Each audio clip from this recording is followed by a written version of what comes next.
होता है तो सभी के मुख पर श्रवण कुमार का नाम अवश्य आता है। ये कहानी त्रेता युग की है। उस समय श्रवण कुमार नाम का एक बालक था। उसके माता पिता अंधे थे और उन्होंने श्रवण को कई मुसीबतों का सामना करते हुए पाला था। श्रवण कुमार बचपन से ही अपने माता पिता का बहुत आदर करता था। जैसे जैसे श्रवण बड़ा होता गया उसने घर की जिम्मेदारी अपने कंधों पर ले ली। वो रोजाना सुबह उठकर सबसे पहले अपने माता पिता को स्नान कराने के लिए तालाब से पानी भरकर लाता था। इसके बाद वो तुरंत जंगल की ओर लकड़ियां बिनने जाता। फिर लकड़ियां लाने के बाद श्रवण चूल्हा जलाकर माता पिता के लिए खाना बनाता था। श्रवण को इतनी मेहनत करते देख उसकी माँ हमेशा उसे मना करती थी, फिर भी श्रवण नहीं मानता था। श्रवण बेटा, तुम इतना सारा काम अकेले क्यों करते हो? खाना तुम मुझे बनाने दिया करो, मैं आसानी से बना लूंगी। इसके बदले तुम थोड़ा आराम कर लिया करो बेटा, तुम भी सारा दिन काम करते करते थक जाते हो। माताश्री, मैं ये सारे काम आप लोगों के लिए ही तो करता हूँ। भला अपने माँ बाप के लिए किए गए कामों में कैसी थकान, उल्टा मुझे तो खुशी मिलती है। श्रवण कुमार की इन बातों को सुनकर उसकी माँ भावुक हो गई। वो रोज भगवान से प्रार्थना करती, हे प्रभु, इतना ध्यान रखने वाला श्रवण जैसा बेटा हर माता पिता के घर पैदा हो। तुम सच कह रही हो। श्रवण जैसा बेटा पाकर हम माता पिता का जीवन सफल हो गया। श्रवण के माता पिता नियमित रूप से भगवान की आराधना करते थे। श्रवण उनके लिए फूल और पूजा की अन्य सामग्री लाता, फिर खुद भी बिना देर किए माता पिता के साथ पूजा में शामिल हो जाता था। श्रवण कुमार जल्दी से घर के कार्यों को खत्म करके बाहर काम पर निकल जाता था। एक दिन श्रवण अपने माता पिता के साथ बैठा था। तभी उन्होंने श्रवण से कहा, बेटा, तुमने हमारी हर ख्वाहिश पूरी की है। अब हमारी केवल एक ही इच्छा है जिसे हम पूरी करना चाहते हैं। माताश्री, ऐसी कौन सी इच्छा बाकी है जिसे आप पूरा करना चाहते हैं? आप केवल आदेश दें, मैं आपकी हर ख्वाहिश को पूरा करूंगा। श्रवण बेटा, अब हम बूढ़े हो चुके हैं और हम चाहते हैं कि मरने से पहले तीर्थ यात्रा के लिए जाएं। भगवान की शरण में जाकर हमें सुकून की प्राप्ति होगी। अपने माता पिता की बात सुनकर श्रवण कुमार सोचने लग गया कि वो उनकी इस इच्छा को कैसे पूरा करेगा। उसके पास कोई साधन भी नहीं था, साथ ही उसके माता पिता नेत्रहीन थे। ऐसे में उन्हें तीर्थ यात्रा कराना भला कैसे संभव हो? श्रवण बोला, पिताश्री, माताश्री, मैं आपसे वादा करता हूँ, मैं आपको तीर्थ यात्रा पर जरूर लेकर जाऊंगा। श्रवण कुमार उपाय सोचने लगा और उसे एक युक्ति सूझी। श्रवण कुमार 2 बड़ी टोकरी लेकर आया। उसने उन दोनों टोकरियों को एक मजबूत डंडे में मोटी रस्सी के सहारे लटकाकर एक बड़ी सी कांवड़ बना ली। फिर श्रवण कुमार ने उस कांवड़ में अपने माता पिता को बारी बारी से गोद में उठाकर बैठा दिया। उसके बाद कांवड़ को अपने कंधों पर लेकर उन्हें तीर्थ यात्रा पर लेकर निकल पड़ा। वो लगातार कुछ दिनों तक अपने माता पिता को एक के बाद एक सभी पवित्र स्थलों पर घुमाने लगा। इस दौरान श्रवण कुमार की ख्याति दूर दूर तक फैल गई कि वो अपने माता पिता को कांवड़ में बैठाकर तीर्थ यात्रा पर निकला है। मैं आपसे नाव में बैठने का मूल्य नहीं ले सकता। आप तो बहुत ही पवित्र आत्मा हैं। मुझे आपके बारे में पता है, आप श्रवण कुमार हैं। पर आप कुछ तो ले लीजिए। एक काम करता हूँ माँ, वो हमारे पास थोड़ा सत्तू था, लाओ वो इन्हें दे देता हूँ।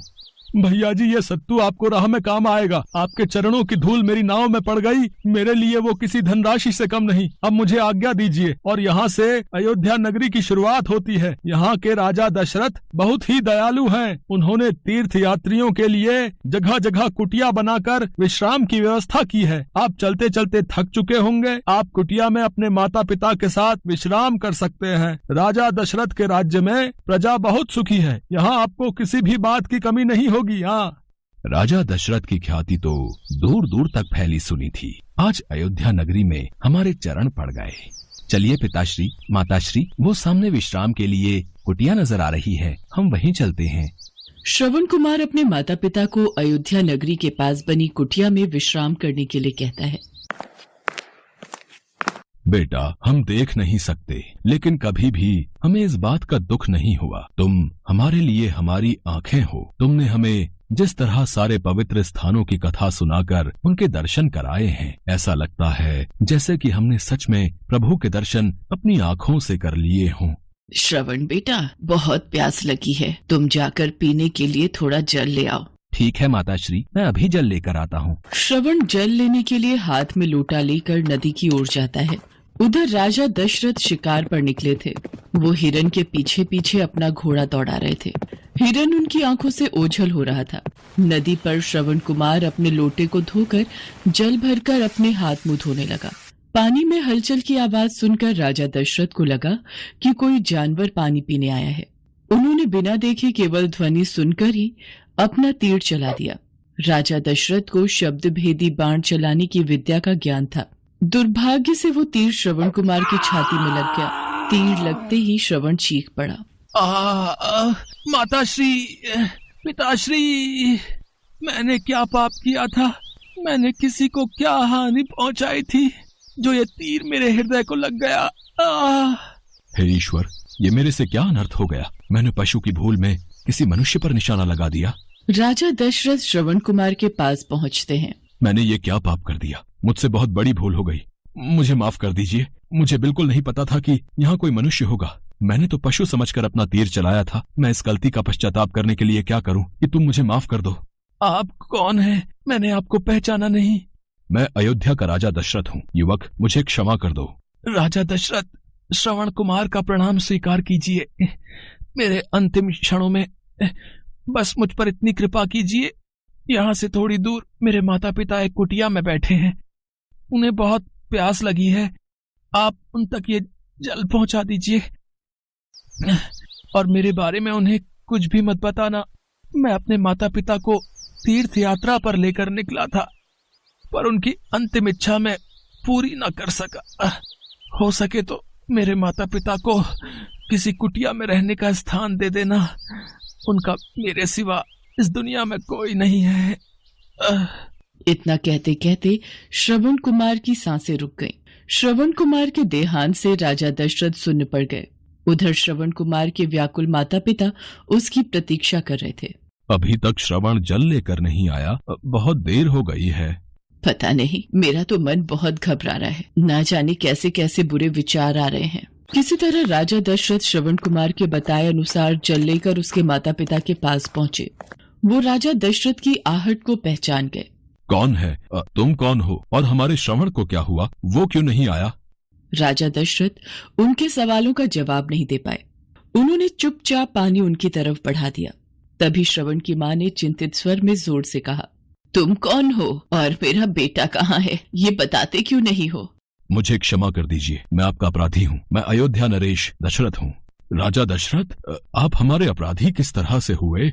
शिकार करने के लिए मैंने जो तीर चलाया था, वो तीर आपके बेटे श्रवण को चला लगा। उसने मुझे आप लोगों के बारे में बताया, इसलिए मैं यहाँ जल लेकर चला आया। कृपा करके ये जल पी लीजिए। हम प्यासे ही मर जाएंगे, पर तुझ पापी हत्यारे के हाथों से जल नहीं पी सकते। तुमने हमारे इकलौते बेटे को एक पशु की भांति अपना निशाना बना लिया। मेरा बेटा श्रवण, मेरा लाल। राजा दशरथ, हम तुम्हें दंड तो नहीं दे सकते, पर मैं तुझे श्राप देता हूँ कि जिस तरह आज पुत्र वियोग में तड़प तड़प कर हम अपनी जान दे रहे हैं, उसी प्रकार एक दिन तू भी हमारी तरह पुत्र वियोग में तड़पेगा। नहीं नहीं। और फिर उसी क्षण श्रवण कुमार के माता पिता के प्राण पखेरु उड़ गए। श्रवण कुमार के माता पिता के श्राप के परिणाम स्वरूप ही राजा दशरथ को अपने पुत्र राम से दूर रहना पड़ा था। राजा दशरथ के इस श्राप को पूरा करने के लिए ही भगवान राम को 14 वर्षों का वनवास हुआ, जिसका माध्यम राजा दशरथ की पत्नी कैकेयी बनी। श्रवण के पिता की ही तरह राजा दशरथ भी अपने बेटे के वियोग में तड़पने लगे और उन्होंने अपने प्राण त्याग दिए।